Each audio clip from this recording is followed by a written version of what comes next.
Now, first off, I would like to say on this Sabbath day, all praises be to the Most High, AHAYAH, the great I am, in the name of his son Yeshua, and we thank him for another opportunity to come on this Sabbath to come before you, brothers and sisters, to bring forth some key information according to scriptures. Now, for a long while, you've had the Christian theologians teaching that one should not go into the Apocrypha, which is the King James Version Apocrypha.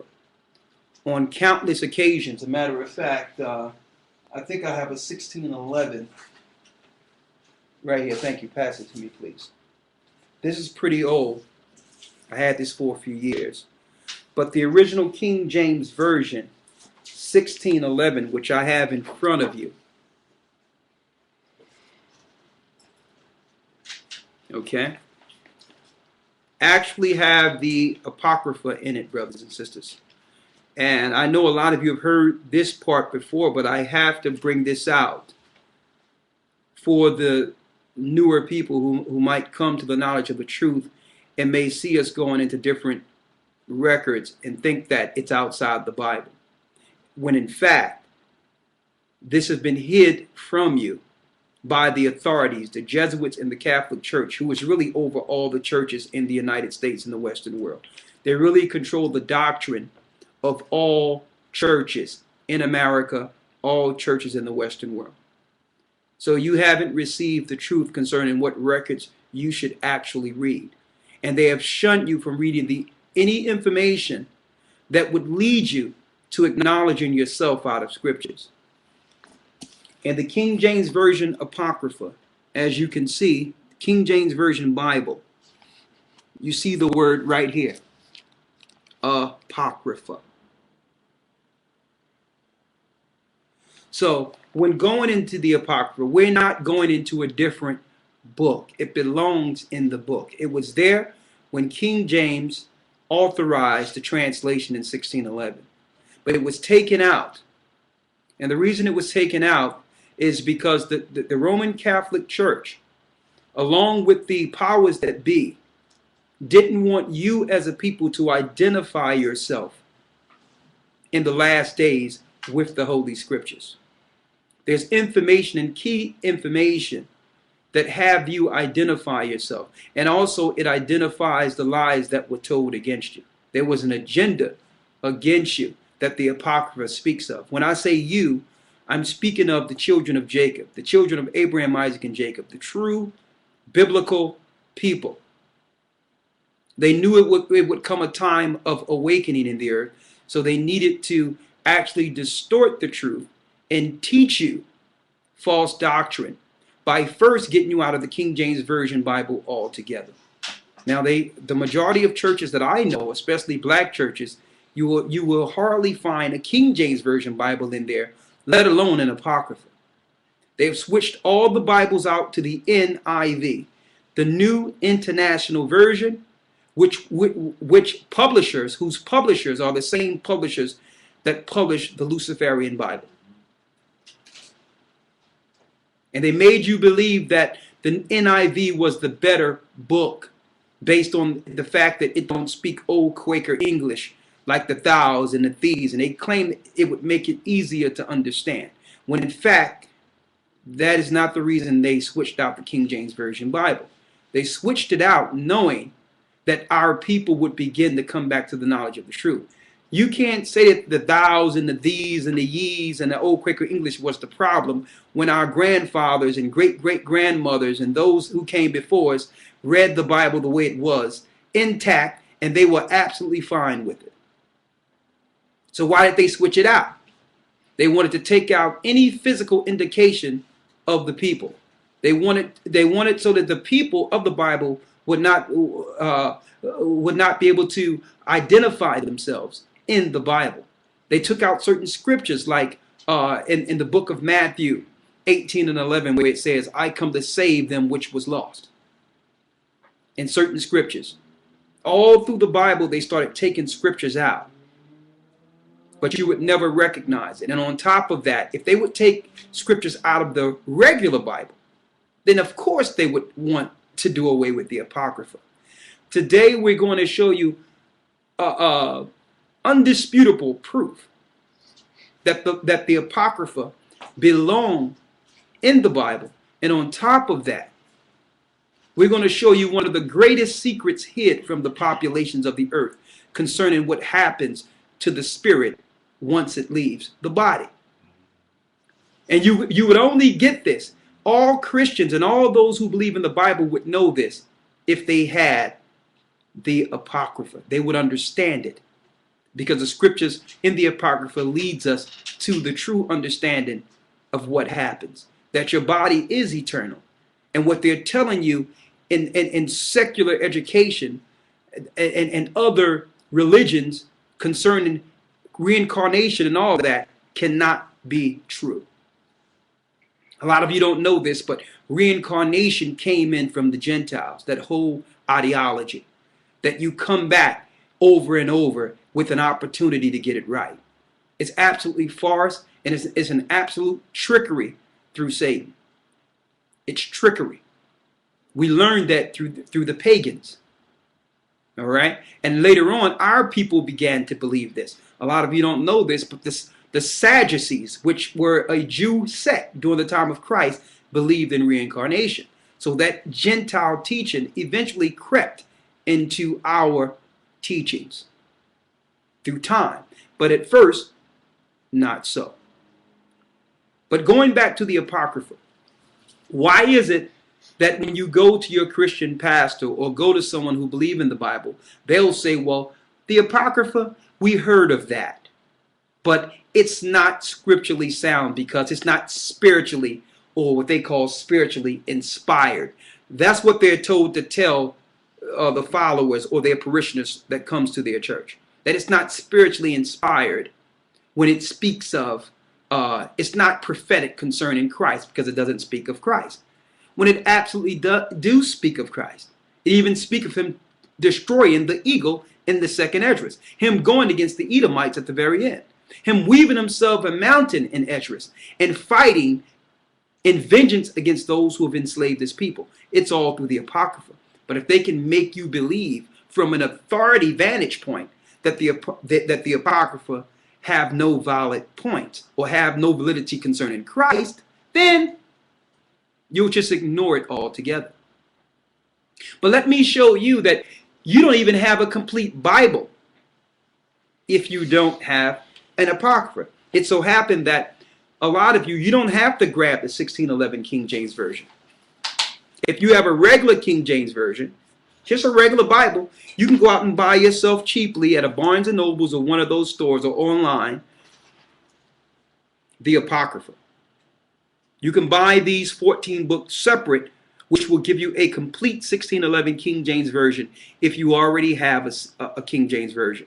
So you don't have to buy a 1611. You can have your regular King James Version and buy yourself an Apocrypha. And a matter of fact, this came from Cambridge University to prove to you that the universities know the truth concerning our people and know the truth concerning the Apocrypha. There's another version what you from got? Oxford University. Okay. Same thing right here. You see the end of the Old Testament, the book of Malachi. Flip over one page. The book's called the Apocrypha. And for those who have trouble reading the Old English, this is a good one. This is the regular KJV English Apocrypha. All right. So to add on to what you were stating. The water. So the information is out there. Now, those of high religious education understand what we're saying. But we're here to bring it down to the lowest term, to the layman, to the poor person, to the lowest person who would never have access to this information and know the importance of it. Why? Because the poor people are the next leaders of this earth. Okay? Let me tell you, it's almost impossible for a rich man to enter into the kingdom of heaven. So they'll make you think you need to chase this money and go after the prestige, and that is what gives you some type of renown and some type of fame within our society. They have made it backwards where food get fame.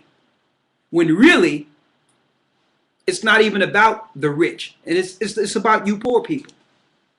They didn't hide all this truth from the rich. They hid this information from the poor. They know that even Christ himself came out of very humble means. He came out of Nazareth, which was the ghetto of Israel. So they fear what might come from the lowest of the people. So we're here to make it easy to be understood on the lowest level so that you can get the truth concerning yourself and the truth concerning prophecies of this earth. That's the point. So that now, with this information, you can stand as one of God's children with the truth and do your part in this earth against the forces of darkness.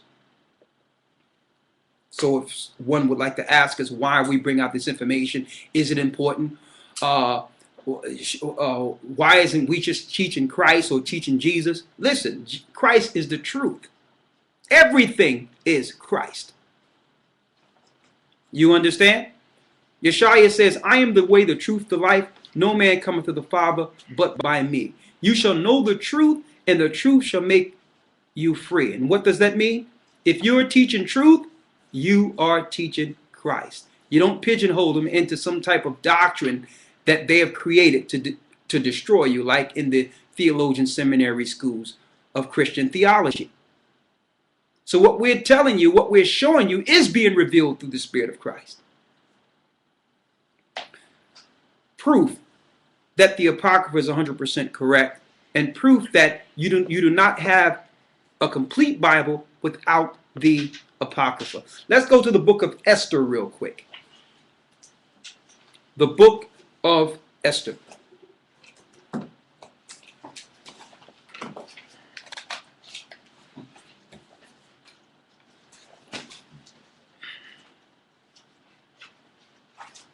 And I need you to, we don't have to read the whole book of Esther.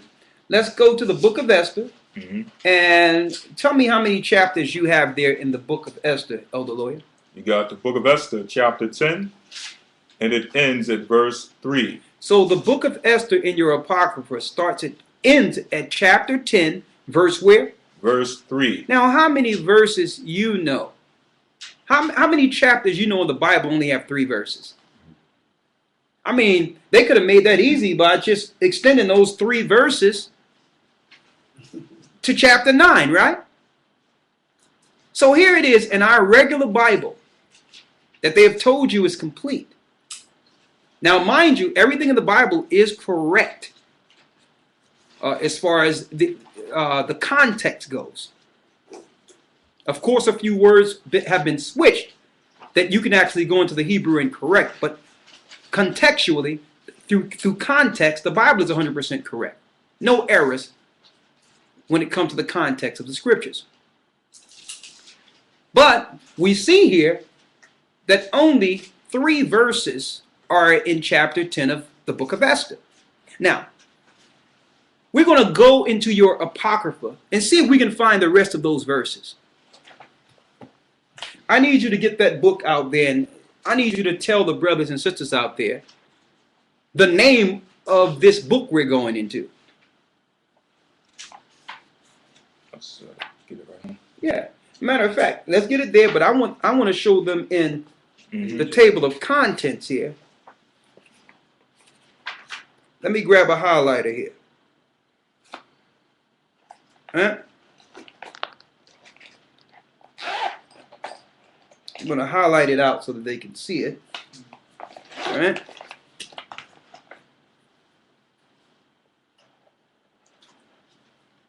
In your Apocrypha, brothers and sisters, you have the rest of Esther. See that? That's the rest of Esther. Now, I wonder if the rest of Esther is going to start with the first chapter of Esther. No. Go to the rest of Esther real quick. The title of the rest of Esther. It states the rest of the chapters of the book of Esther. Go ahead. Which are found neither in the Hebrew nor in the Chaldee. Part of the 10th chapter after the Greek. Hold up. Show them that real quick. Right? The rest of Esther is right there. And guess where the rest of Esther picks up? No, it don't pick up from the first chapter.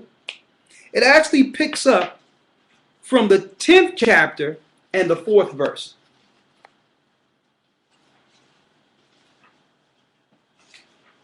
And then, well, you got it right there, the 11th chapter right there. See?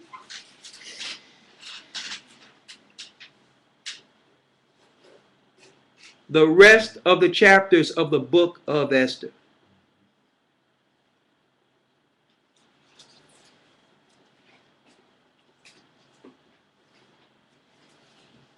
So, if I'm speaking to a pastor or someone in the Christian church and looking to prove the validity of the Apocrypha, I'm not going to go into no back and forth conversation that can only lead to discourse. I'm just going to bring forth the information. I'll ask a clear question. Okay, if this book is not correct, I need you to tell me where is the rest of Esther.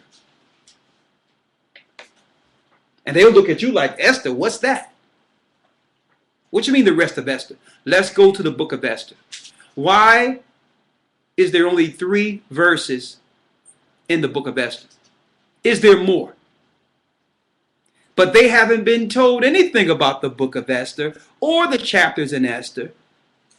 I've taken this to pastors and those of high regard within the church, and they were totally perplexed that Esther, the rest of Esther, was missing. Because they haven't been taught that in theologian seminary colleges. They've been these books have been purposely concealed from the leaders in modern day Christianity.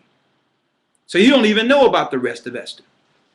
But in the book of the Apocrypha, if you would have gotten yourself a regular King James Version Bible, the rest of Esther would have been right there for you. See? They go to the 11th chapter, right there. So you don't have to argue this. You can bring forth the facts and say, well, listen, the Revelations tell you if you add or take anything away from the book, then what's going to happen? Let's get that in Revelations real quick to tell us what's going to happen to those who start taking books away from the Bible.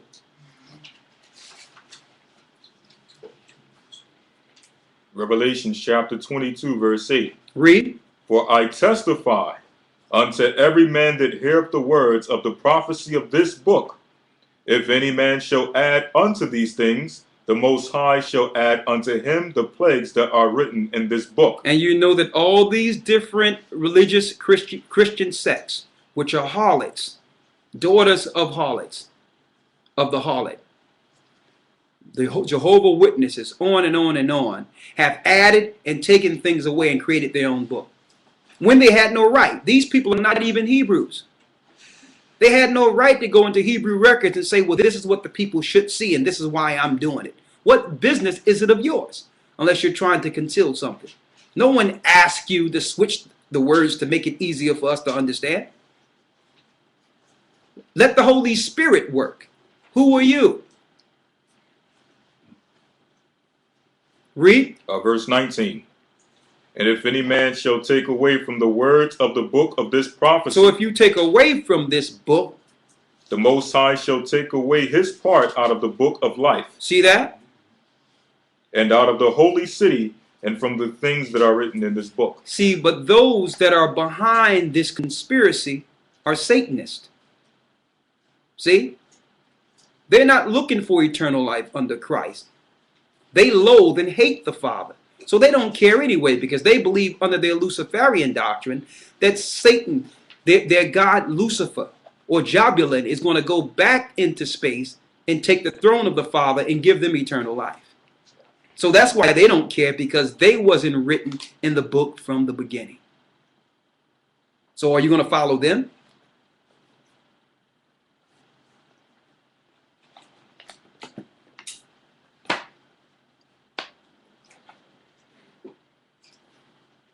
Now, another reason that they don't want you to understand or know that the Apocrypha is spiritually inspired. It also breaks down those who are caught red-handed, changing the Bible and painting their own images in the book.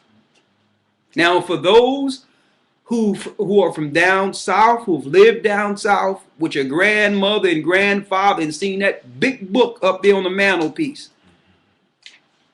Growing up as a child, you're going through the Bible and you're seeing all these images, and children really can't read the Bible.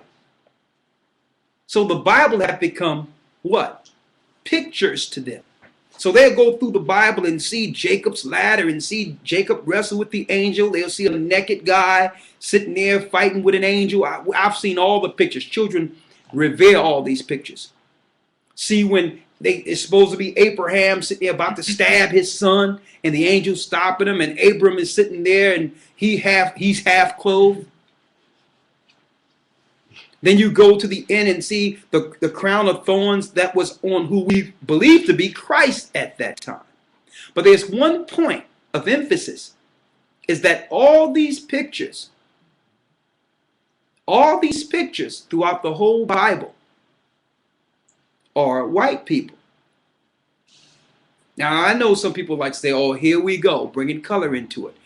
I didn't bring color into it.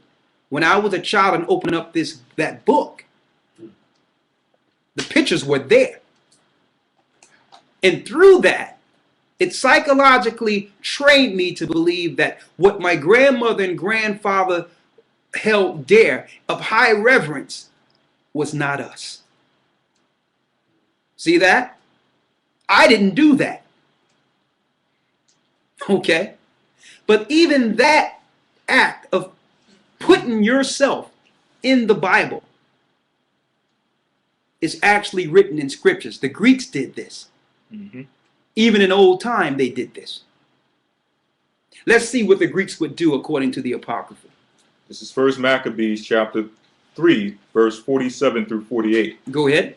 Then they fasted that day and put on sackcloth and cast ashes upon their heads and rent their clothes and laid open the book of the law, wherein they laid open the book of the law and did what? Wherein the heathen had sought to paint the likeness of their images. The heathen began to paint the likeness of their own images and put it in our record. See that? We didn't do this to their records.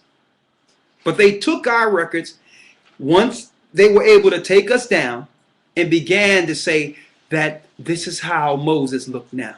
Moses is white. This is how Jacob looked now. Jacob is white. See that? We didn't do this. So that's another reason the authorities wanted the Apocrypha out. Because if you are in the church reading your whole Bible, and some of you go through your Bible and read it from front page to back at least 3-4 times sometimes, then you would run into this and say, well, hold up. If the heathen painted their images in the book of Maccabees, which is actually in the Bible, could this be the same heathen that put their images in my grandmother's Bible, in my grandfather's Bible? Mm-hmm. See? So listen, we don't make it a color issue. The color issue happened to us a long time ago when we opened up the book and revered people who are not the children of Israel. What you have there? This is an image. Just to go along with what you were saying. Yeah, image. Look at this lovely image here. The famous. But they tell us, listen, don't even discuss color. What's this? The famous statue of Moses. Oh my! Look how sweet this is. This is beautiful for you. We're about to do a drum roll and show you Moses. The famous statue of Moses by Michelangelo. Michelangelo, which was a known pedophile and a nasty sodomite. In the Church of St. Peter of Rome. St. Peter of Rome. They're going to Moses for you. You notice he got horns coming out. Look at his horns. This is actually a statue of Zeus. See? Statue of Zeus with 2 horns. They say it's Moses. But if you bring this out, even though they have put these pictures up, you can pass around to everyone's ear. They have placed these pictures up. If I point this out, that makes me racist. Now, what's wrong with this society in which you can't even bring truth unless someone bring race in? When really we're not the culprits. We're not the ones that did this. We're just explaining to you that if these people have lied and put their images in our records, then okay, let's exclude their images and say, well, okay, if these are not the people, who are the real people? Let's not even talk about them. Let's now do some fact finding and say, and say, well, if they would go through all these great lengths to psychologically manipulate the poor and manipulate the people, let's ignore their pictures now and find out who the real people are. Because obviously someone is lying here. And see, Christ is about truth. You see that? And it's deep that now we look at it, now I understand that all through society and through media, now I understand how when they portray us in infamy. Just like the guy they so-called drugged up this weekend and claimed Alexis. What black person going to name their child Alexis? That lets you know something is wrong. This guy they claim did something on a naval base. It seems like they have us looking into the information in scriptures to see themselves and revere them as high regard. But in the media, we're some crazed out people running around doing things that's not right. That's how we're portrayed. All right? But getting back to the point here, because we're going to deal with that a little later. In the Apocrypha, out of your King James Version Bible, it tell you the people who would do it. That the heathen, they mean these people are not even Israelites, would paint their pictures and put it into our books. Now, the picture I showed you, that's not far from what you would understand. Why? Because you've seen these pictures before in your mother and your grandmother's book. And didn't even notice that these people are not even wearing Hebrew garb. Exactly. They're all dressed like Romans and Greeks. But that's what you can do to a sheltered society. And that's what you can do to slaves. And when I say slaves, I'm not just talking about black people. In order for them to perpetuate this lie, they had to lie to their own people. Okay?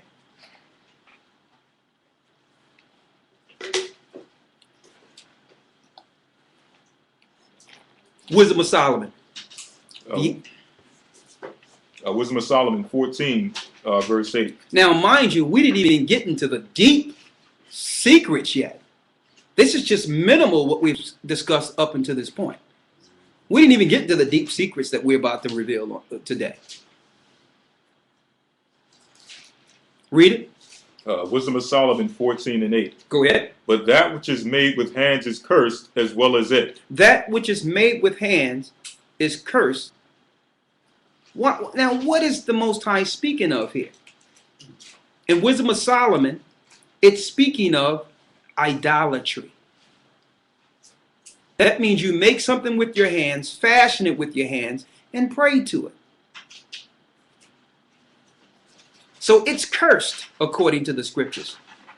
So that's wrong to have any color, let alone praying to white people. Any color or image you shouldn't put to bow down to. That's what the scriptures tell you. That's what the law tells us in Exodus, the 20th chapter. Okay? But when you go to your church, when you grew up with your mother, your father, you've seen that image on the wall, and that image was held in high regard. Your mother dusting it off, making sure it's shining and making sure it's looking good, and she got Mahalia Jackson on with the gospel music playing. So that made you believe that this is something sacred. So when you did something bad, or, you would go and you would bow to this person whom was nothing more than a cursed idol. But listen how the Apocrypha identify this and breaks this down. And it makes it crystal clear why the Catholic Church, why theologians would love to eradicate this book from the minds of those that go to church. It says, that which is made with hands is cursed. As well as it, as he that made it. And the person who made the image is also cursed. Why? Because in Exodus the 20th chapter, it tells us we cannot make images of anything in heaven or in earth and pray to it. It's an abomination to the Creator. See? But when the Catholic Church came around the earth and the Jesuit order, yeah. The Jesuit order, you had the Knights Templar and all of them, they came with swords and made people bow and worship the images. It's part of religion, brothers and sisters. And don't tell me Christ, and then some people try to ignore it and say, I know that's a picture, but Christ is in my heart. If Christ was in your heart, that picture wouldn't be on your wall. The Christ you believe that's in your heart is that same picture. Because that's what your heart believes. Read, and let's see what came with the image. Because some people will say, well, hold up. I'll take down the image now because it doesn't matter. But do you still hold the philosophy in the religion that came with the picture? That's the question. Because the picture is not the only deception. And that's what the Apocrypha breaks down. Something came with the image. Read. He because he had made it, and it because being corruptible it was called God. Being corruptible, it was called God. And let's see. Now, mind you, this was years before the Rodrigo Borgia family, which you can actually see a series on now. And the popes came up with this idea of painting false images.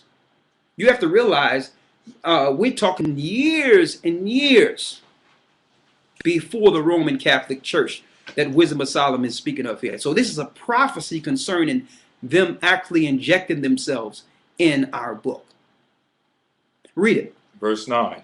For the ungodly and his ungodliness are both alike hateful unto the Most High. Read. For that which is made shall be punished together with him that made it. So the people that are promoting these images will be punished. And the image will be punished. Read. Therefore, even upon the idols of the Gentiles shall there be a visitation. On the idols of the heathen there shall be a visitation. Read. Because in the creature of the Most High they are become an abomination. Read. And stumbling blocks to the souls of men. They have become a stumbling block to God's people. And a snare to the feet of the unwise. That means people who are not that learned, and usually that's what happens to slaves. You can only get the education given to you by those who've enslaved you. So you're not that wise concerning this particular history. It became a snare to you. Why? You have many people out there with all these issues and problems that need the Bible. They need the book. The book is the only answer. Not your pills, not your psychiatrists, not your doctors, not Oprah, not Dr. Phil. The Bible is the answer. But you have so many people that now will not even go into the Bible because they believe the book is not theirs. Based on them, the heathen, placing their images in the book. They'll just ignore all this wealth of information out of the Bible strictly as a revolt against white people. See that? So that became a snare to them. I know some people are spiritual enough to get over what they've done, but others are not. Others will look at it and say, well, if these are the same people that delivered me the Bible and did all these things to me, I don't want the Bible either. See? Because they've been taught that the Bible don't belong to them. See?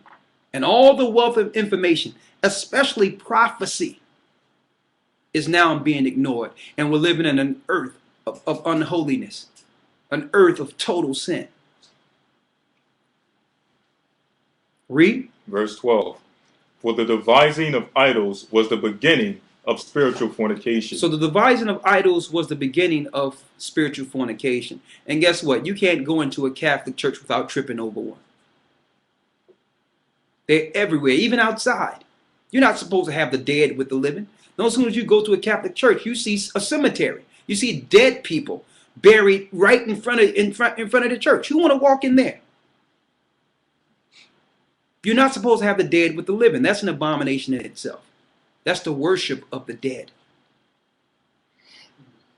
So when you're lighting a candle to this saint or that saint, some of these people who have died in the church, whom the Catholic Church calls saints, are buried in that same church you're praying to.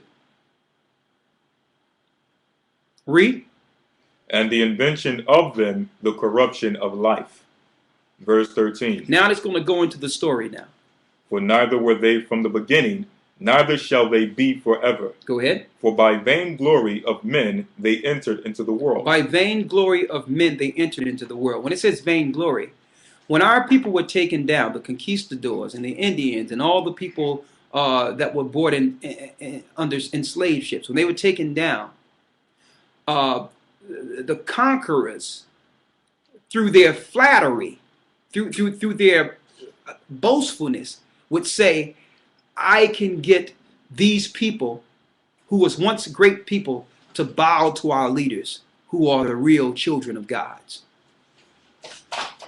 So they would take down those of Sadducee, or those of ancient understanding within every tribe, and they would set up their own selves as gods in reverence to the king. And guess what? The Apocrypha gives us these details. Read. For by the vainglory of men they entered into the world. Go ahead. And therefore shall they come shortly to an end. For a father afflicted with untimely mourning. For a father inflicted with untimely mourning. When he hath made an image of his child, soon taken away. So an image of a man's child was taken away. Now honored him as a god. And in a foreign land, they honored this same child as a god. Now, this is deep. I understand why the Catholic Church was in cahoots of taking this out. Because this was a prophecy of the Romans, Rodrigo Borgia, okay, the sixth Pope of Rome, having his son, Cesar Borgia, taken to a foreign land and be reverenced as Jesus. That's your white image. See? Now, Cesar Borgia wasn't even a good guy. He was a triptych of poisoners.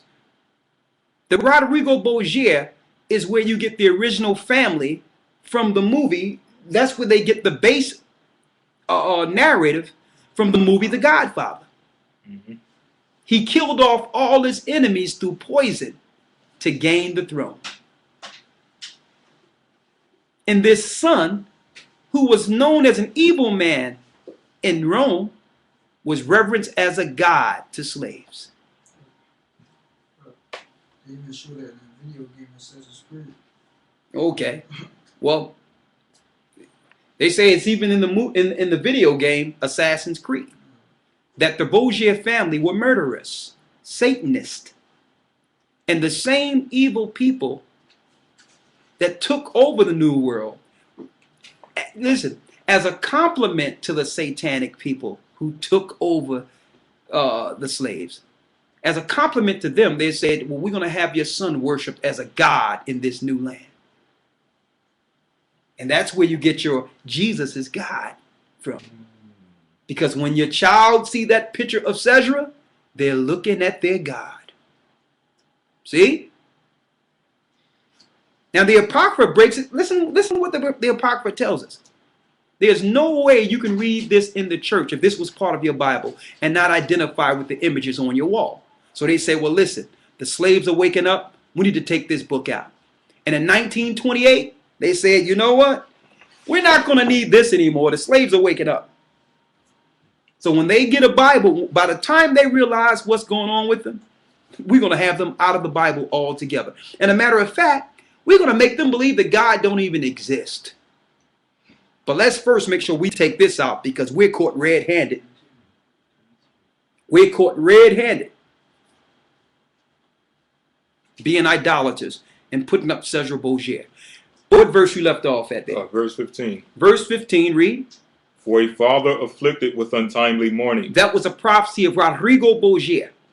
Listen, over probably 1,000 years before Rodrigo Borgia was born, this was written.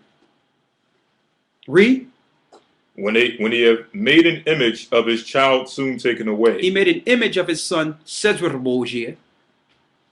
Now honored him as a god. Now everyone in the Western world who was enslaved, the North American Indians, our people who knew the truth concerning the origin of people before our foreparents were enslaved. So they would kill the ancient and teach the children these lies. They would teach the children to reverence them as gods. Cut them off from their culture and give them a new culture. And listen, it's no surprise now that the whole game of terrorism that they're planning and have created have now been aimed towards us. They know we're waking up. So they need a reason to engage us now that the Most High have revealed the truth. So they're going to just make up the net. It wasn't about Bin Laden, brothers and sisters. It was about you the whole time. Now you see the new face of terrorism, right? Because you're no more good to them. Awaken.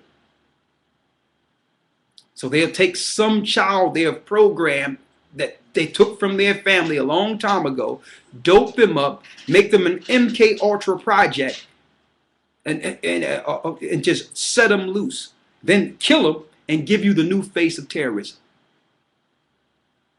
All right? Because they know you're waking up. You are not susceptible to the lies anymore. You're starting to find out that you're the children of Jacob.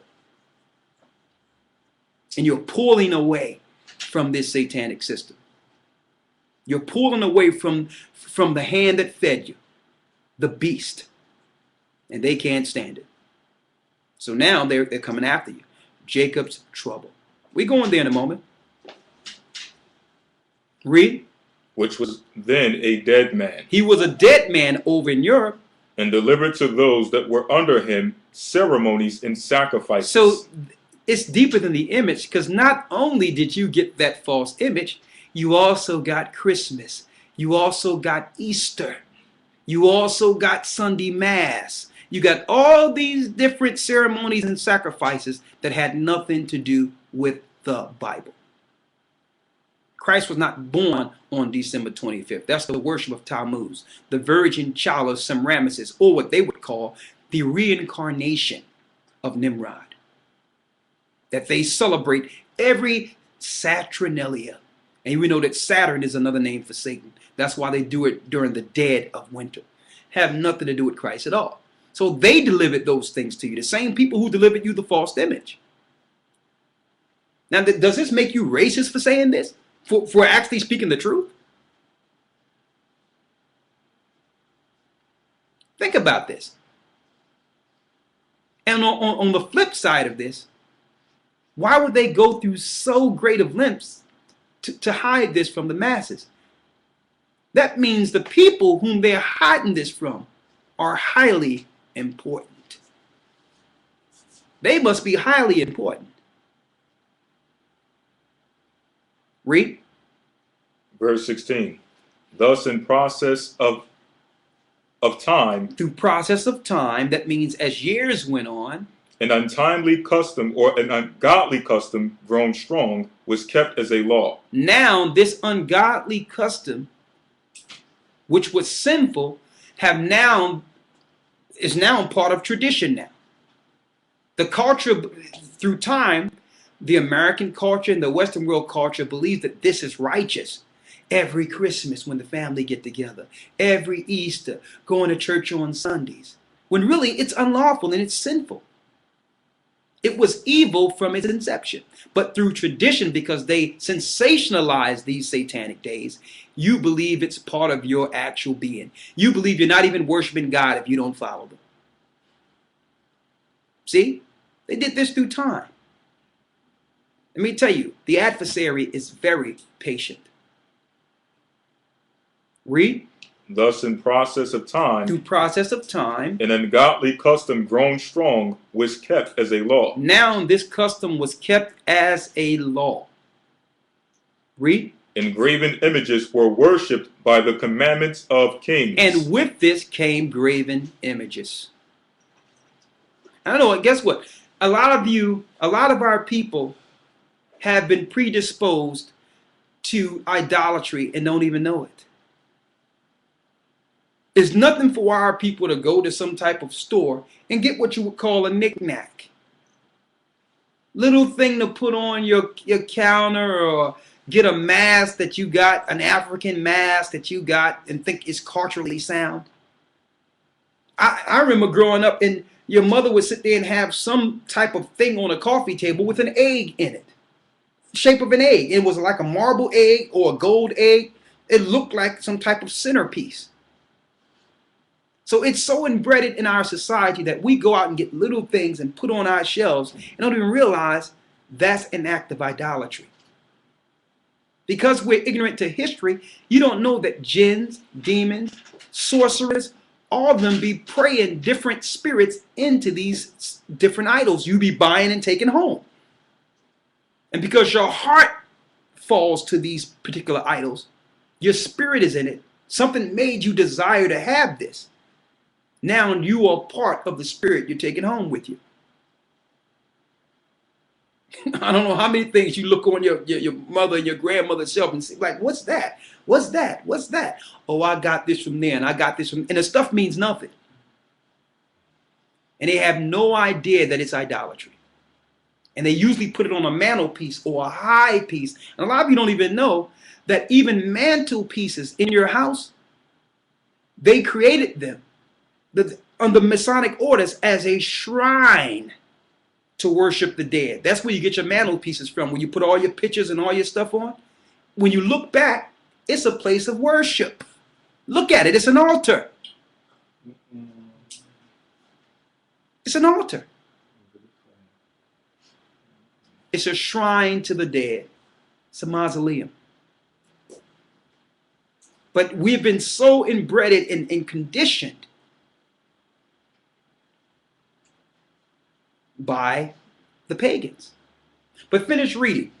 Verse 17. Whom men could not honor in presence. Why they couldn't honor Cesra in presence? Because they dwelt far off.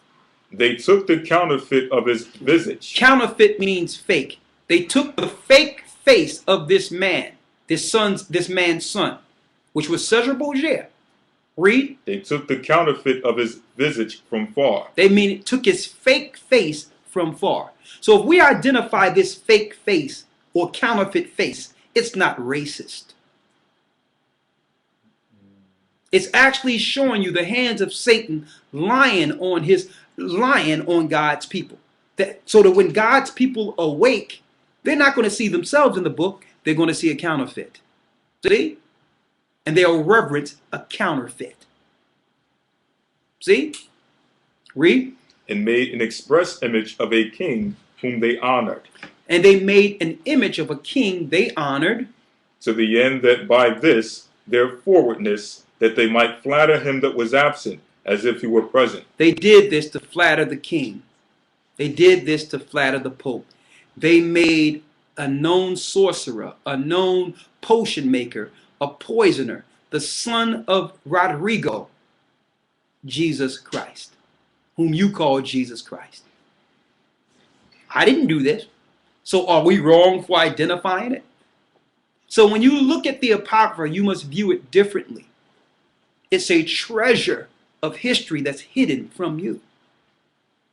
Don't listen to what those that have programmed you. Don't listen to the lies they will tell you to stay away from the book. Don't listen to it. It's actually identifying those who've enslaved you. It's identifying what we would call religious captivity, religious servitude. It's identifying those who have done it to you. So we can embrace the book without their influence. And that's what the hierarchies, the principalities and high places fear. Read on. Verse 18. Also the singular diligence of the artificer. And the artificer, that means they paid their artist, like we see Michelangelo putting up a picture of Zeus as Moses. Also the singular diligence of the artificer did help to set forward the ignorant to more superstition. So they had to make the false images so that they can actually do what? Read that part again.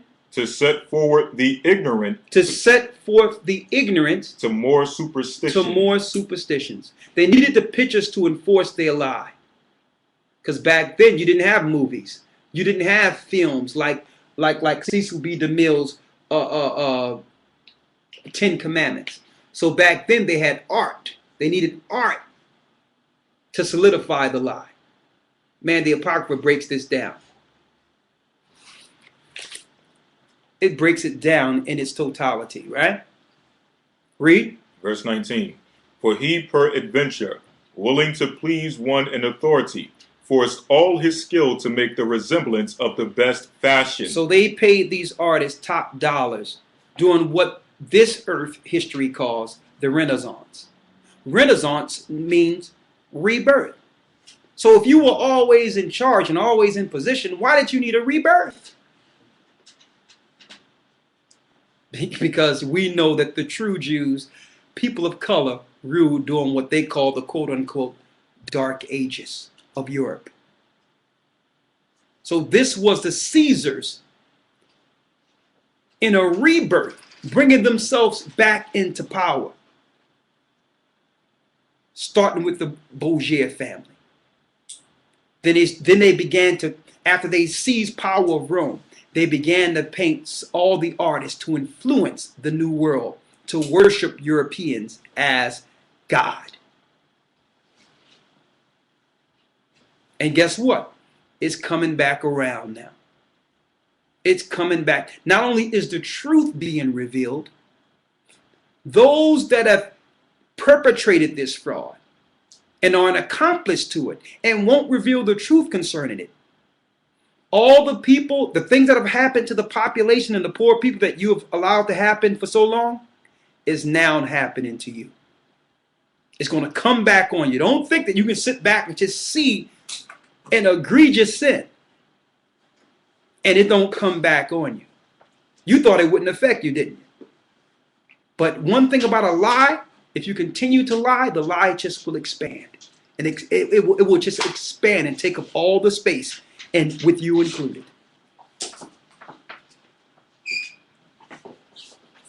So that's the time we're in now. To where the system and the people under Satan, they can't lie anymore. So they have no recourse but to revert to physical war against God's people, like Nero did in the past, like Vespasian and Titus did in the past. They know that we are awakened now. And it's too many of us that are awakened all at once. So they have no recourse but to engage us physically now. Lie on us and make a pretext to come after our people. And that's why, again, I would like to emphasize they've switched the narrative from so-called Arabs to black people. That's why they have switched the narrative. They are coming after those who believe the truth, because we will not be absorbed into this mark of the beast system. We will pray against it, and we know before everything is said and done, our Lord and Savior is going to come and make this right. And we in the spirit at that time will fight on the right side of justice upon the coming of our Lord and Savior Christ. And let me emphasize this, because I know some people are trying to spin this their own way. Christ is not going to be somebody born. He's not going to be amongst people like a David Koresh or somebody. He's not going to be no Ben Ami and going to be getting people together in some type of circle somewhere saying he's Christ. Okay? Because they'll use that and say, well, this is what they're talking about doing something. No. We talked about the coming of Christ, according to the Bible, out of the sky, that every eye shall see. Mm-hmm. Okay? Let's read it, that last part. This is Wisdom of Solomon, chapter 14, verse 20. Read. And so the multitude, allured by the grace of the work, took him now for a god. Now the people, so impressed by the artistry of Michelangelo, Leonardo da Vinci, took what? Took him now for a god. They took this criminal from Rome as a god, which a little before was but honored as a man. That was a little before honored as a man. Read the 21st verse. Verse 21. And this was an occasion to deceive the world. And they used this to deceive the whole world. Now I understand why they want to take the Apocrypha out of the Bible. It identified the culprits who have deceived and lied to the whole world. And one of the greatest lies was putting up themselves as Christ, as the angels, as the children of Israel, as the Jews. Now, I'm not even going to go into the part where it actually gives you the mindset of what they're thinking. Like matter of fact, let's go there because it tell you about how they would sit back and watch us and how they're mad that now we're saying that we're the children of God. So because of this, they're going to come after us, and by them coming after us, they're going to say, well, where's your God now? This is what we're doing to you. Where's your God? So first of all, they're upset now that we found out that we're the true people. So the wicked sit back and ponder and examine us. And then it's going to come to a point that when we come to the truth, they say, okay, you God's people. But guess what? Let's see if he's going to save you from what we're about to do to you. They'll get one of those toys they wound up like this Alexis guy and just make him the face of all black people and say, okay, everybody we come after, we're going to say knew him. Oh, yeah, he was a friend with him on Facebook. Oh, he Skyped this guy. They're going to use this global net to tie all you people who did nothing wrong to this guy. See? They're going to say, okay, if your God is the true God, let's see if he can save you from what we're planning. That's in the Apocrypha too. Mm-hmm. Let's read it. Wisdom of Solomon, chapter 2, verse 10. Let us oppress the poor righteous man. It tell you that the wicked will say in the very end, let us oppress the poor righteous man. Let's oppress them. Let's separate them. Let's destroy them. Let's make laws that whatever they do is a crime. No matter what they do, let's tax them for it. Let us oppress the poor righteous man. Now, you would want to know this if it was in the Bible, right? Let us oppress the poor righteous man. Read. Let us not spare the widow. And let us not spare the widow. Let's not even care about the woman without a husband. Read. Nor reverence the ancient gray hairs of the age. And we will not respect their elders either. Read. Verse 11. Let our strength be in the law of justice. Let us use the law to oppress these people. Hey. We'll just say, well, I'm sorry I got to do it. It's the law. I'm sorry I got to pull you over and stop and frisk. It's the law. Oh, I'm sorry that, you just fit a description of this Alexis guy. You look kind of like him. Of course, you're in a hospital with a broken leg and your eye hanging out, and you might not be able to walk again. It's the law. Read. For that which is feeble is found to be nothing worth. Because you're not worth anything. It tells you they're going to do this because they believe you're nothing. They're going to tell you, they're going to publicize all on the news programs and all on TV, be all you can be in the army and have you sitting there standing up straight and looking all sharp, running through things and high technology. And you get in the army and be like, man, it's nothing like the commercial. They're shooting you with all these drugs and bugging you out of your mind and making you into an MK Ultra project. Mm-hmm. Throwing you in infantry, and then if you find out what's really going on, hey, you better not say anything because there's a such thing as friendly fire. They'll kill you, put you in a bag, and go lie to your parents and claim that you were storming a mountain, that you was a hero. See that? It tells you they don't care about you. So of course they had to take this out of the Bible. Like, well, we can't have them have this, see this, that we'll use the law against them. How else we can get them? Oh, let's get them in family court. Even though the family courts are illegal, because we know we've caused the division between them anyway, so there's going to be a lot of issues. So when one get a problem, let them come to court so we can tax both of them. Okay. Come on, come on. No one is paying up like they care about your children. They don't care if your children are being taken care of. They could care less. But they want you to come to those courts because it's not just him or her you're getting under wraps. They're going to get both of you. Now you sign over yourself as a property to the courts. See? Read. Verse 12. Therefore, let us lie in wait for the righteous. They say, you know what? We'll lie in wait for you. Read. Because he is not for our turn. He says, we're going to do everything to try to conspire against them because these people, these poor righteous people, are not for us. They loathe the American dream.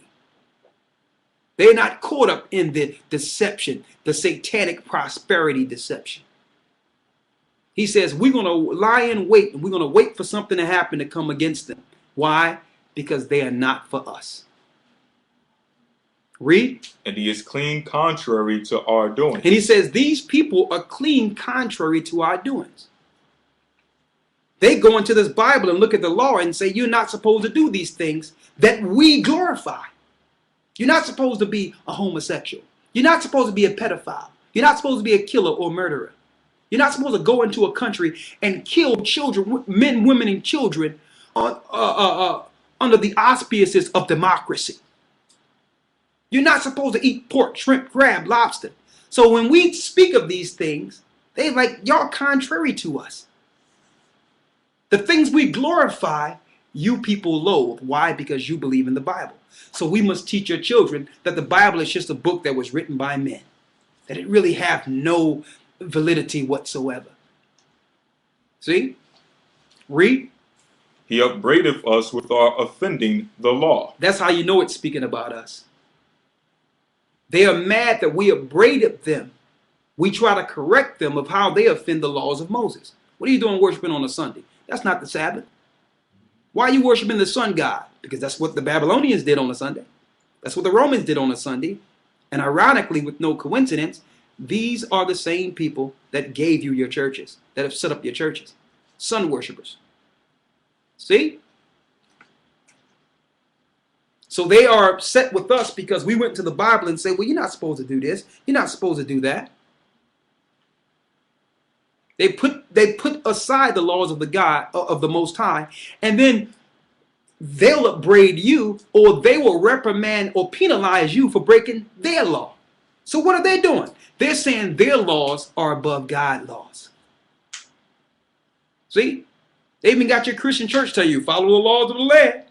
But if you say, well, here's a law, pastor, that the Bible says you should follow.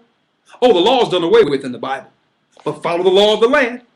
So you fear the law of the land more than you do the Most High God. How can you put man's law over God's? See? Finish reading. And objective to our infamy the transgressions of our education. And we tell them that their education is foolish. It is foolish. How can you have an educational system that actually tax the people and make them greater slaves? I thought I was going to school to be free and have more in life. When yet, if I go to school, by the time I get finished paying my school debt, I'm 80 years old. When the guy that dropped out of 6th grade became an entrepreneur and a millionaire, and he don't owe the government anything. How stupid and foolish is this educational system when you have to be in debt to learn? It seems like it benefits the person that drops out. At least the person know that, man, listen, all this stuff I'm going to school for, I'm not even going to actually do in life. Wouldn't it be more advantageous, like it was in the past, for me to learn one thing and become good at it now? Instead of all this junk you throw in just to spread out my education for 4 or 5 years? Why don't I, if I want to be an electrician, why isn't all my classes that year for being an electrician? Why? Because they can't spread that out 4 years. So they'll give you all this junk and have you pay for it, And here it is, when you get out into the public sector, you're not even using none of these things. Mm-hmm. So yeah, we tell them that their education is foolish. In ancient days, you became what your father was. If your father was an undertaker and buried people, you became an undertaker. You learned under your father. If your father and mother had a farm, you were a farmer. That's education you get just through living. And through that education, you learn to count, you learn to read, because that's how you barter and do business. That's common sense. That's common sense. So we tell them how stupid their education is. As a matter of fact, people go into colleges to become more stupid. Mm-hmm. That's what happens. Because why? The first thing they do in college is try to brainwash you with all these different religions. And then it's freedom time. You've been held back all that time. So it's 4 years just to go into total unlawful sin and be indoctrinated into a Masonic society. Fraternities, marking themselves, branding yourselves, and thinking, and other people looking at you, oh yeah, he belonged to Alpha Phi Psi and all this, and you like, yeah, I'm in there. You like respected for being cattle. You're branding yourself like a cow, and you're respected. Everyone is saying, man, I want to get in there. I want to be branded too. Mm-hmm. So yes, we upbraid you according to your education too, because it's ridiculous. And now, we've told people for years, they're closing down all the schools now, Mm-hmm. to show you that it wasn't about education anyway. It was government programming and simulating you into the system. Okay? That's what it was. But they don't need that. They're moving on to the next level of their plan now. Those same institutions that used to be schools will soon be detention. Yes. Detention centers. And on top of that, they're going to have these centers be preparation centers for the fusion centers they have. So you wonder why they're shutting down the schools? It have nothing to do with funding. They can print money out of thin air. Okay? If they wanted the schools there, you would have the schools. So don't lie about the funding. They have no need for that, because there's no jobs for you to get in the future anyway. They've moved all your jobs out to the other countries. So what are they going to do with all this facade you call education? All these people who are aspiring to be something to make the country great, when the country will soon be broken up. Okay, now they're moving money into the what? The army sector, the security sector. From all these people that will be a product of civil unrest. That's where they're moving the money at now, knowing that there is no jobs, there is no future. So now they must move it into what? Extermination, detention, and eventually slavery of the whole planet, leading to the mark of the beast. That's where we're going. So yes, they're closing down the schools. The schools are nothing. They're moving it into the next sector now. But it tells you in the Wisdom of Solomon that we would actually upbraid them according to their education. We would tell them how ridiculous their educational system is. Why? How is it I'm so educated? When you ask me a question concerning my family and where I come from, and I'm looking at you with a blank stare. How smart am I if I don't even know who I am? Anyone can learn how to work on an assembly line, or how to change a car belt, or to do this or do that, or pump gas. Anybody can learn that through repetition. That's not smart. But how many people out there learn the truth concerning themselves and the system they were born in? So education is not education at all. It's total foolishness. So they're mad because we say that. It tell you that in Wisdom of Solomon. They get upset because we tell them how foolish their education is. Read. 13. Now, let's make this clear, because some people out there try to take what we say out of context and not really get the idea of what we're saying. Are we saying that if you are in school, you should drop out? Absolutely no. Because what you do with the knowledge the Most High gives you, you can use that education if you have the knowledge of the Most High. That's the key. That's the key. So we're not saying, some people out there, you young people, you might be in school and say, well, it's time for me to drop out. Ain't no good. We're not saying that. Because Luke was a Theophilus.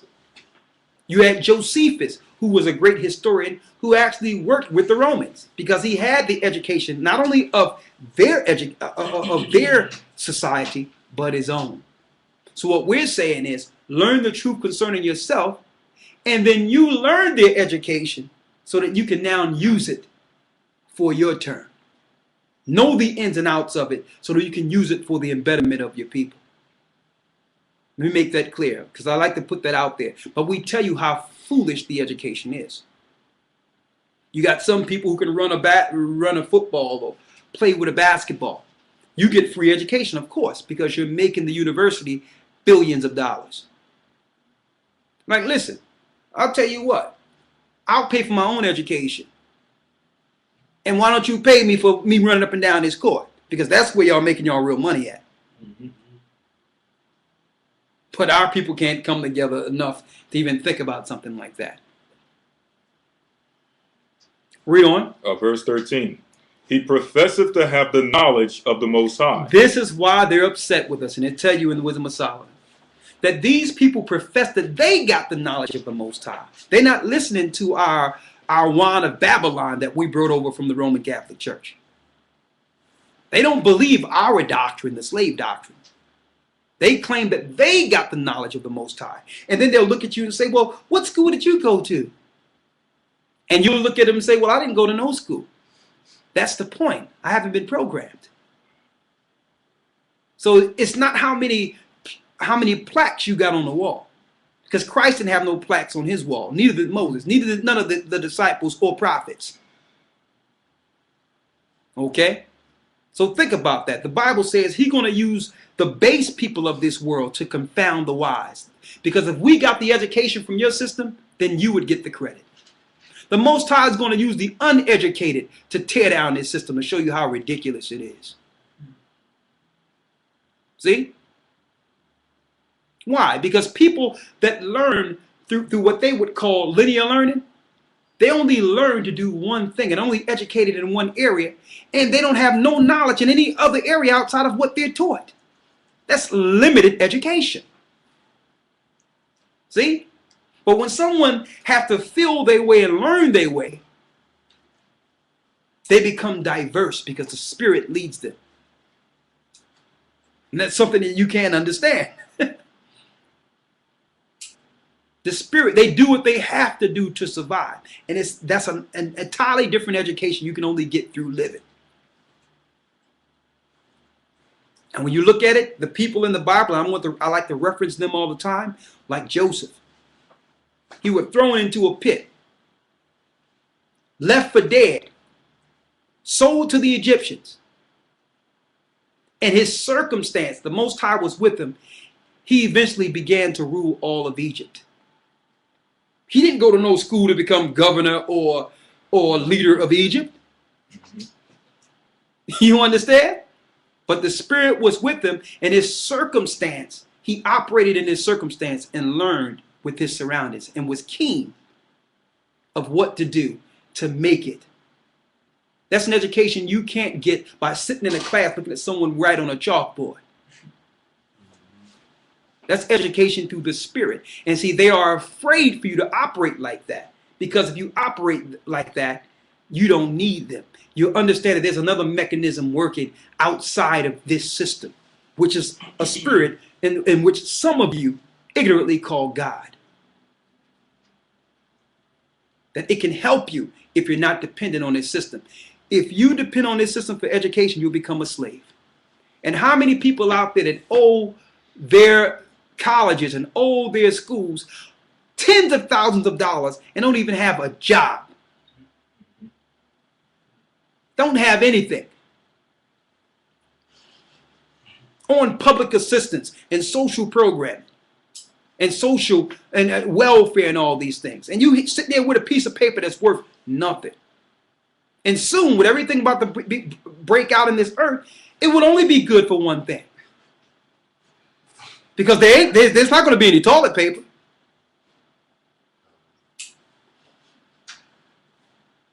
Finish reading what we have here. Verse 13.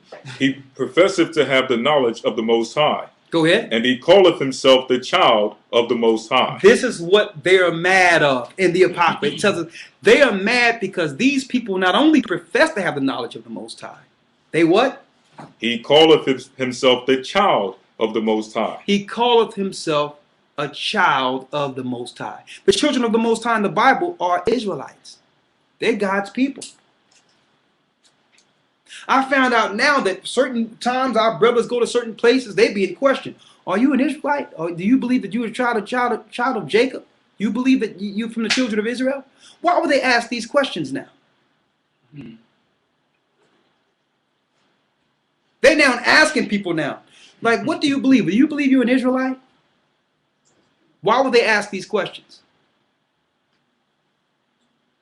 Brothers and sisters are being questioned with this now. Why?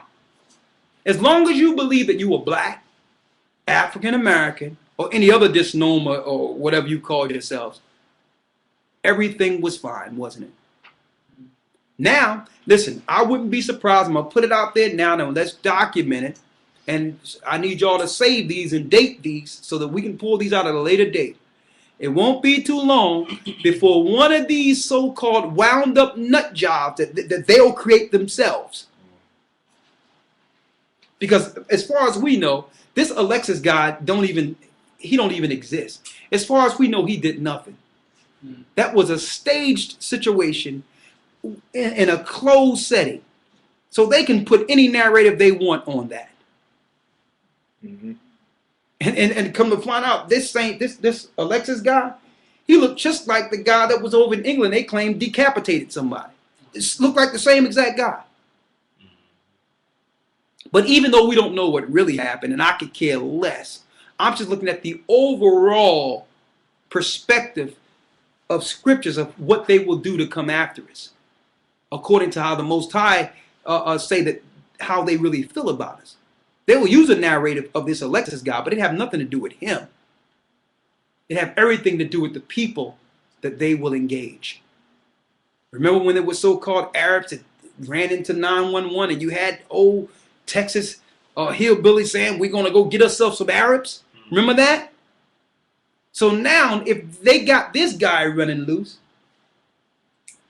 next thing you know, they're going to be like, well, listen, we got to watch out for these people now.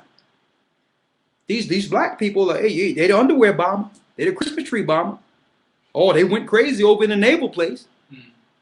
And it won't be long before they throw a Mystry, one of these. Even though I don't got my head covered at the top, this is a Mystry I have on. I wouldn't be surprised if they wrapped a Mystry on somebody they will whine that they have been programming a long time and try to attach them to some church or something and say that they did this or did that. Won't be too long. Won't be too long. Because they want to go after those who know the truth.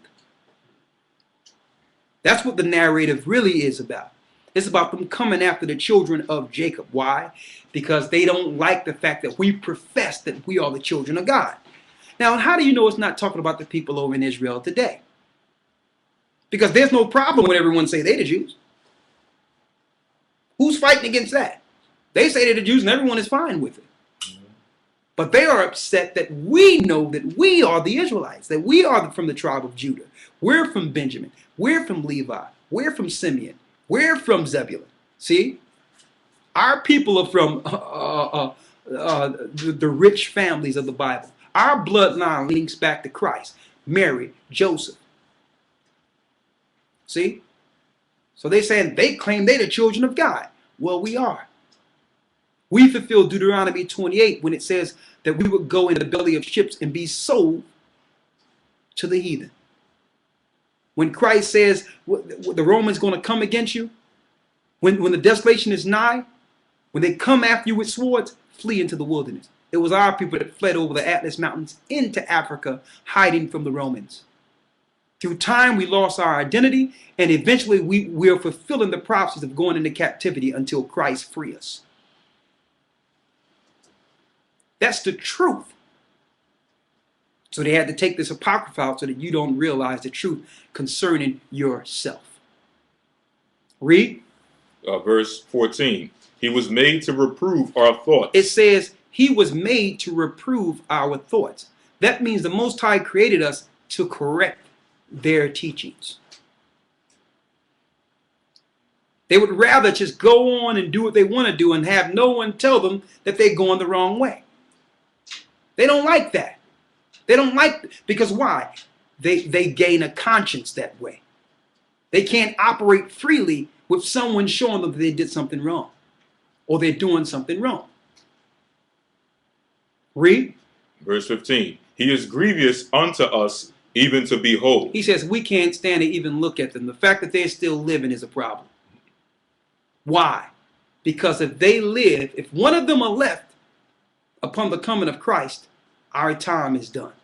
Therefore, they set up eugenics, where they make it a right to choose to kill your own child, and claim that it was a feminist movement when the majority of people that are killing their children are only black people. So it wasn't a feminist movement. And a lot of our sisters are not even looking up and realizing what this is. What is a lesbian doing marching on a right to choose? Okay, a lot of them are together, don't even have a man, don't even have children. Why are they marching with women saying she should have a right to choose? Mm-hmm. Because she's a reprobate. She don't know up from down, left from right, but she know that your child is a threat. So they'll try to either program the child to be adverse to God, or say kill the child altogether because they are upset with the God who created that miracle in your womb. See? Read. For his life is not like other men. He says we need to get rid of these people because their life, we can't stand them because their life is not like us. Read. His ways are of another fashion. His ways are of another fashion. They got a different style. That's why they try to make unlawful any style we come out with. Not that I agree with every style, but for years I've seen down. When you look down south, I've seen hillbillies walking down with no underwear and their jeans sagging off and fixing tractors and all that. No one made it a law that you couldn't sag your pants then. But it seemed like every fashion, anything that we come up with, it's against the law. You notice that? It's against the law. Because why? Our fashion is not like them. You understand? And they don't like that. They want us to look like them. They want us to dress like them. They want us to talk like them. When really we need to deal with our own individuality according to the Most High. Not sinful individuality. But the Most High made us all different. And it's okay being different. Read. We are esteemed of him as counterfeits. Hold up. We are esteemed of him as what? We are esteemed of him as counterfeits. It says they are mad because we claim that they are counterfeits. Of course, the Bible says that they would take the counterfeit of their visage and put them up as a god. See? So we're telling them that no, regardless of what your religious history have taught you, you are not the people contained in the Bible. We're not saying that you cannot follow the Bible and reverence the Bible, but we're going to set the record straight. Christ was not Caucasian. The disciples were not Caucasian. They were not, and then they try to skew the line by claiming, well, they were Middle Eastern. Well, do you know that once we lived in the East? Mm-hmm. So they're going to now use geographical location as if we don't know that we didn't begin in America. And then you'd be like, yeah, the Middle East, that is pretty far. That can't be us. Knock, knock, knock, knock, knock, wake up. Where were you before you were in Africa? Okay. So when they say the Middle East, I'm like, yeah, that's fine. One of my forefathers, one of my brethren, Moses, he was from there. Our father Abraham, Middle East. So I agree with that Middle Eastern thing. But we're not Ishmael. We're Shem. See? Set the record straight. Now that we set the record straight, these have a problem with that particular understanding. They'd rather us say, well, it doesn't matter. God made all people. How ignorant of a statement is that? How ignorant of a statement, it doesn't matter. The topic is not how many people God made. That's not, you done shift the conversation. The question is, who pertains to the prophecies concerned in the book? That's the question. Not whether or not God made everybody. That's not even something that can be argued. But not once in history, have it been recorded where one race of people enslaved millions of another race. And I don't care what race you put on the table. There's no place in history where black people took 1 million white people into captivity, or 1 million Chinese people into captivity, or 1 million East Indians into captivity. It's not recorded nowhere. So you can't tell me that profound history is not contained in the Bible and that it's of no significance. That's the first time in history that millions of people were enslaved by another race. That's Deuteronomy, the 28th chapter. So that is important. Why? Because these people must come back to the Creator. These people, believe it or not, are the next leaders of this earth. And that's not boasting, it's the truth. Every nation have their time to rule. And ironically, the people who received the law, statutes, and commandments through their downfall have not received their turn. And the Most High is righteous. He gave the earth to the Romans for a time. He gave it to the Greeks for a time, the Persians, the Babylonians. Every other nation on earth had their time to rule. And they know that the people who have enslaved through all those captivities who were enslaved, time is next. They understand this. So they have shifted the narrative to try to destroy these people before the prophecy is fulfilled. So you can't tell me it's not important. And you can't tell me that, well, God made all people, so we shouldn't even talk about this. There's a reckoning in the earth. With all the wars and the destruction of the earth, one empire is going down and another is rising right before your eyes. And it cannot be taken down by taking down a group. You understand? Because there is no group.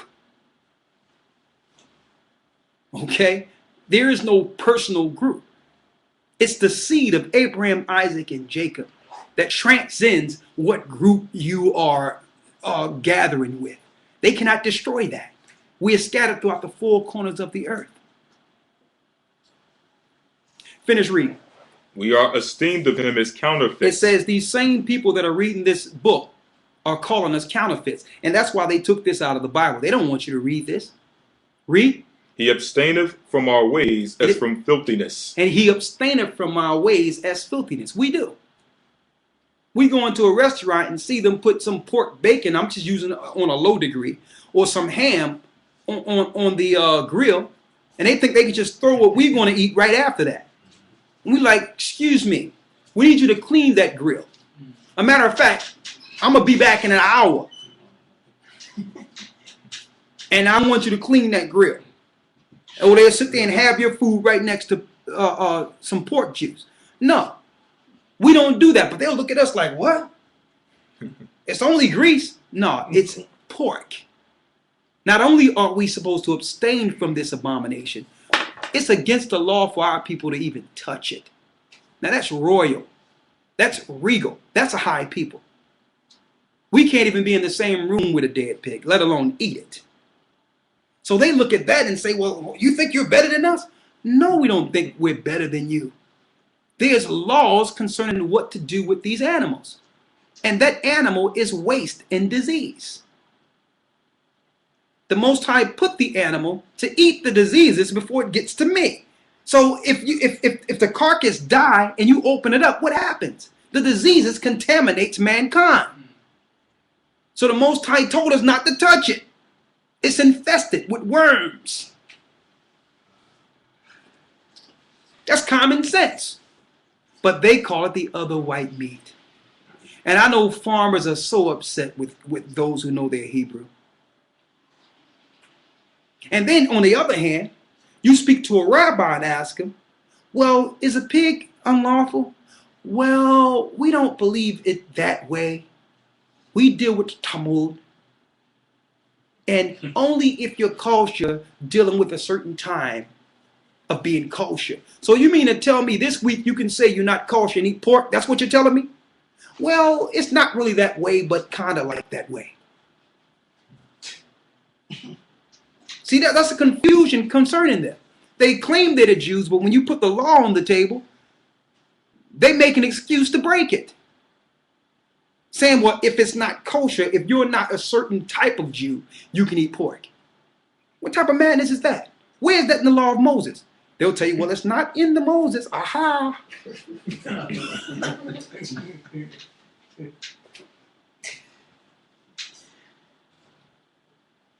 See? So they get upset that when we learn it, we trying to be starch, trying to follow, like, okay, the Lord says, Leviticus 11, no pork. Okay, no pork.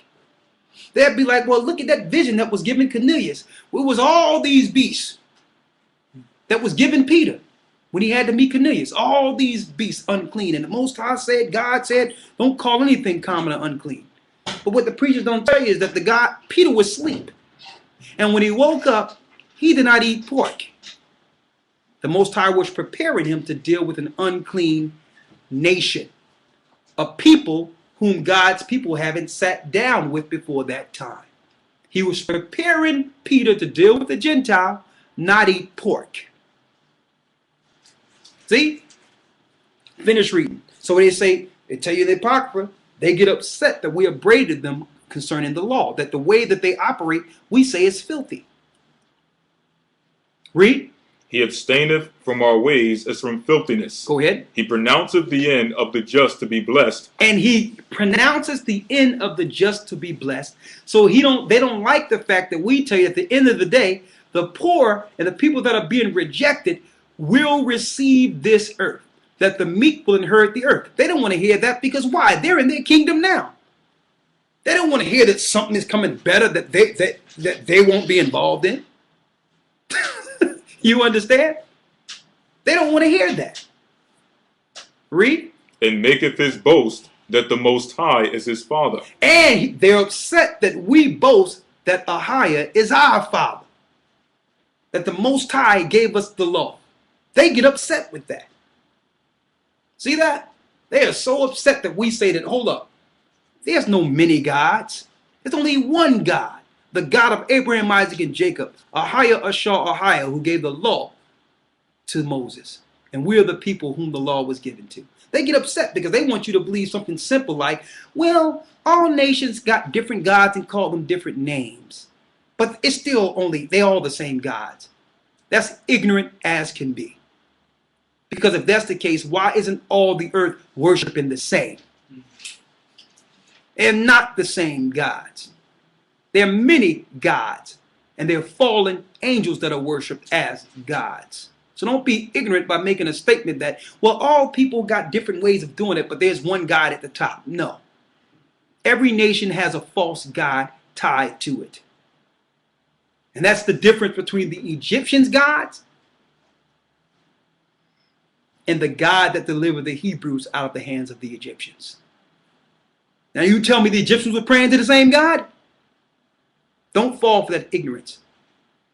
There's only one God that's above all, AHAYAH, and all the other nation gods are fallen angels. With Lucifer at the helm. So they get upset that we bring this out. You should have seen this Jewish guy when this Jewish guy, when we were teaching, and he found out that we knew the name of the Most High. He was perplexed. Like, I haven't seen this guy up in our synagogue meetings. Let me tell you, us learning the name of the Most High and finding out who he was, as far as his name and the presence of praying to him, was not revealed by man. There's not a school you can go to, because every school led us to the same place. If you go into education, they want you to worship one of the fallen angels. Yahweh, the Tetragrammaton, yeah, that's the golden calf. Do your research. They would like you to stop there. But there's only one God. His name is AHAYAH, AHAYAH. Read. Verse 17. Let us see if his words be true. Let us see if his words be true. And let us prove what shall happen in the end of him. Let's prove what will happen at the end of him. So they're saying, okay, if y'all the chosen people, let's see if y'all going to be able to stop our plan against you. And you notice their plan is going along flawless. That will actually lead to the destruction of millions of people whom they call minorities, whom we know are the children of Israel. So when I see this thing with Alexis go down at the so-called naval yard in D.C., I see a bigger picture. I don't see the narrative they're putting out there. I'm seeing the fact that they're actually showing all their law enforcement the new face of terrorism. See? Then they claim that he was on some type of psychotropics. Well, that's fine, because the majority of black people, being ignorant to what's really going on, had their children in school under Ritalin or some type of psychotropic that they're going to be able to relate it to. And the psychotropics actually give you suicidal tendencies and all that. So they're going to use this narrative to come against us. That's what it's about. It have nothing to do with what happened at the naval yard. Now our people cannot stand up and revolt when we see our people being dragged out of the house as some quote-unquote so-called terrorists. Because they have switched the narrative. They have now changed the face of terrorism, and it's you. That's why it says in Wisdom of Solomon, well, let's see what's going to happen to them. Read. Verse 18. For if the just man be the son of God. Because if he be the son of God, he will help him. He will help him. If that God is the true God, after what we do to them, let's see if their God is going to help them, to show they're planning a plot against us. So you can't say it doesn't matter if there's a conspiracy to destroy a certain people. And only the ignorant will be destroyed in this. The majority of them is the ignorant who believe that everything is the same. No one is plotting anything. Everything is just fine. You don't realize your blood, what's in your blood, and through your bloodline that leads to kings and queens of the children of Israel, that you are a threat to the powers that be. You don't realize it's in your blood. So you're ignorantly thinking that no one is planning anything against you. When it tells you that at the very end of this, they're like, listen, we're coming after you. Okay? We don't care if you know who you are. We're going to destroy you anyway, because your children may wake up. You might be ignorant to it, but someone in your family, you might have a child that wake up one day and realize what's going on. See? Read. And deliver him from the hands of his enemies. Let's see if your God is going to deliver you from the hands of your enemies. Read. Let us examine him with despitefulness and torture. Let us examine him with despitefulness and torture. So it's no coincidence that after this so-called terrorism narrative, they made it where torture is legal to get information. It doesn't matter if they done made the situation up. Read. That we may know his meekness and prove his patience. Let's see if we can prove his patience, similar to how they killed that whole family in the book of Maccabees. Her sons, because her sons wouldn't eat pork, and fried their members in frying pans, strictly because this woman's sons didn't want to eat pork. So they're going to go, let me tell you, they're going to be torturing us and all that, especially if we know we're Israelites, to make us denounce our God. They did it before. Be like, oh, you want the mark of the beast now? You sure you don't want this? That's the time we're coming into. Read. Let us condemn him with a shameful death. Let us condemn him with a what? With a shameful death. It says, let us condemn him with a shameful death. So they're planning on not only having us go out, but have it be shame where others don't follow the knowledge of the truth. See? Read. For by his own saying he shall be respected. By his own saying he shall be respected. Read. Such things did they imagine and were deceived. So many things. These are the things that the wicked imagined and was deceived. This is what. So the Most High have given us the imaginations of those who've enslaved us. We know what they're thinking, and that's why they don't want you to have the Apocrypha. Anything else on that? There's more, but okay. Read it all the time. We're going to take the next 30 minutes, and then we'll be finished to get the last part to show you the reason why they really don't want you to find the truth concerning the Apocrypha. They really don't want you to read it because there's some information showing what was taken out. That's highly important, and it's what happens after the spirit leaves the body, and I'll give you that in a couple of moments.